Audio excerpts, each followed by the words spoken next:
لیکن کام خاندانی کیا کہ 4 عورتوں کو اس نے برائی سے بولو نا بچا لیا. اب ان پہ جتنا خرچ کرے گا, نبی نے فرمایا سب سے بہترین صدقہ وہ ہے جو تم اپنی بیوی کو کھلاتے ہو, بچوں کو کھلائے گا. تو یہ چاہے بھلے 10 ٹینشنوں میں ہو یار. امام احمد بن حنبل کہتے ہیں وہ آدمی جو نکاح نہیں کرتا, بچے نہیں ہیں, اور اللہ اللہ کر رہا ہے بیٹھ کے سکون قلب کے ساتھ, 2 رکعت کی نیت مانتا ہے, انتہائی خشوع و خضوع. امام احمد بن حنبل کے الفاظ کو میں اپنے الفاظ میں بیان کر رہا ہوں کیونکہ ٹینشن ہی نہیں ہے. تو سکون سے 2 رکعت پڑھ کے رو رو کے دعائیں مانگ رہا ہے. ایک یہ ہے کوئی بیوی نہیں کوئی بچے نہیں. دوسرا وہ ہے جس کے بیوی بچے ہیں. اب وہ 2 رکعت کی نیت باندھتا ہے, گھنٹی بجنا شروع, سائلنٹ پہ کیا تو وائبریشن, یعنی بیل بند کر دی تو وائبریشن پہ, خشوع و خضوع رہے گا. 2 رکعت کے بعد سلام پھیر کے دیکھا تو میسج آیا ہے بیگم کا, شادیاں کر لی ہیں, گھر کا کوئی خیال نہیں ہے, اگر یہ نمازیں ہی پڑھنی تھیں تو ہمیں نہیں لے کر آتے.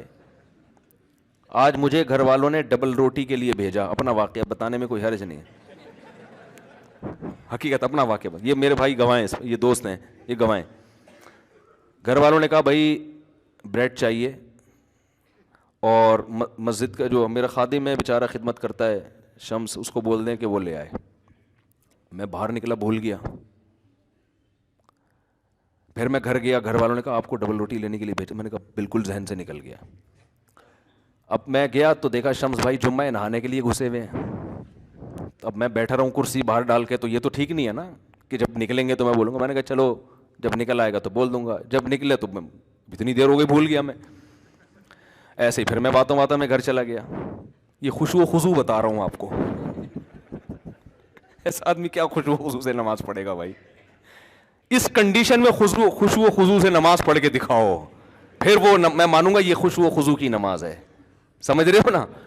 دوبارہ جب میں گھر گیا, تیسری دفعہ ہو گیا اب یہ نا, گھر والوں نے کہا میں نے ناشتہ کرنا ہی نہیں ہے, جاؤ ایسی کی تیسی. میں ایک دم اس میں آیا نا, میں نے کہا بھائی یہ تو یار میرے ساتھ بھی ایسا ہوتا تو ہمارے بھی. جب میں آیا چوتھی دفعہ نیچے آیا,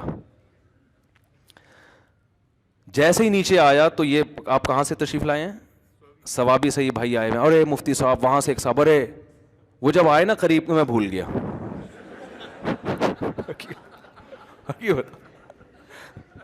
حقیقت بتا رہا ہوں. میں آیا اپنے دفتر میں بیٹھا, لیپ ٹاپ پہ کچھ کام تھا. اب میں سوچ بھی رہا ہوں یار ہوا کیا ہے میرے ساتھ, یہاں تک کہ 1 بجا ہے, اور جب میں نے فون دیکھا تو گھر والوں کا فون آ رہا تھا. بس جو میری کنڈیشن ہے وہ ان کو پتا ہے. میں نے کہا میں تو فون اٹھانے کا میرے اندر حوصلہ نہیں. میں نے کہا آپ ڈبل روٹی لے جاؤ, گھر کے دروازے پہ رکھ کر دھاڑ دھاڑ دھاڑ دروازہ بجا دو. اور میں نے یہ سوچا کہ اب ٹوپی کے علاوہ میرے پاس کوئی کام ہے نہیں, اب ٹوپی کیا کرائیں گے, یہ مجبوری ہے بھائی. اب میں صاف صاف تھوڑی کہہ سکتا ہوں بھول گیا. بھائی ایسے کیسے بھول گیا یار؟ حالانکہ ہمارے گھر کا ایک سیٹ اپ بنا ہوا ہے, مہینے کا راشن آتا ہے, وہ سب سیٹ اپ بنا ہوا ہے. کبھی کبھار اس کی ترتیب ہٹتی ہے تو پھر ایڈجسٹ کرنا مشکل. گاڑی کا ایک ٹائر اگر زیادہ گھس جائے تو الائنمنٹ آؤٹ. اب الائنمنٹ صحیح کریں گے تو پھر وہ خراب ہو جائے گی. ٹائر نیا ڈالیں گے تو وہ پرانے والے زیادہ گھسے میں, یہ والا تو وہ ادھر سے, اب وہ ایڈجسٹ کرنے میں جب ترتیب آؤٹ ہوتی ہے نا. تو میں نے کہا بھائی میرے اندر تو اب ہمت نہیں ہے, میں جاؤں گا خام خواہ میں گھر میں الٹی سیدھی باتیں ہوں گی. جمعے کا ٹائم ہو رہا ہے, میں غصے میں یہاں کے بیٹھوں گا تو یہاں بھی وہ ڈبل روٹی کی باتیں شروع ہو جائیں گی پھر. تو اب آپ ایسا کرو, دروازہ بجاؤ اور پتلی گلی سے نکل آؤ. میں جب گھر جاؤں گا تو میں بولوں گا کب سے رکھی ہوئی ہے بریڈ گیٹ پر. یہی میرا, اس میں جھوٹ نہیں ہے.